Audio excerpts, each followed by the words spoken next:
அடுத்ததை நம்ம பார்க்கக்கூடிய தலைப்பு புது கவிதையின் ஆசிரியர்கள்ல ஸ்ரீ மணி அப்படிங்கிறவரை பற்றி தான் பார்க்க போறோம். ஸோ இந்த ஸ்ரீ மணி அவர்கள் எழுதிய அந்த கவிதை அப்படிங்கிறது நம்மளுடைய 12ஆம் வகுப்பு பாடப்பகுதியில இடையீடு அப்படிங்கிற அந்த கவிதையை தான் பார்க்க போறோம். ஸோ இந்த இடையீடு அப்படிங்கிற அந்த கவிதை இதுவரை அப்படிங்கிற கவிதை தொகுப்பிலிருந்து எடுக்கப்பட்டது. ஸோ ஸ்ரீ மணி அவர்களை பற்றி பார்க்கணும் அப்படின்னா அவர் வந்து ஒரு ஆங்கில பேராசிரியர். ஸோ அதனால தாவோ தேசிங் அப்படிங்கிற சீன மெய்யியல் நூலை வந்து தமிழில் மொழிபெயர்த்திருக்காரு. அது மட்டும் இல்ல, அவர் மாடி செல்வம் அப்படிங்கிற துணை பெயர்களால எழுதி வந்திருக்காரு. ஸோ அவர் எழுதிய சிற்றிதழ், அவர் நடத்திய சிற்றிதழ் அப்படின்னு பார்த்தோம் அப்படின்னா நடை அப்படிங்கிற சிற்றிதழை நடத்தியிருக்காரு.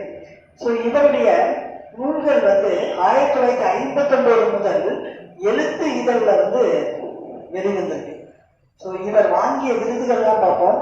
விளக்கு விருது, தஞ்சை தமிழ் பல்கலைக்கழக விருது, ஆசான் கவிதை விருது, கவிஞர் சிற்பி விருது அப்படின்னு இவர் வாங்கிய விருதுகள் எல்லாம் இருக்கு.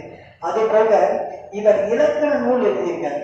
ஸோ யாப்பும் கவிதையும் அப்படிங்கிற அந்த இலக்கண நூலும், அது மட்டுமல்ல கவிதை நூல்களும் எழுதியிருக்காரு.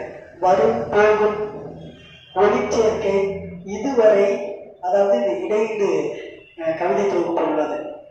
ஸோ இவருடைய புது கவிதைகள் பார்த்தீங்க அப்படின்னா மிகுதியாக அங்கலம் காணப்படுது, பயன்படுத்தியிருக்காரு அப்படின்னு சொல்லி சொல்றாங்க.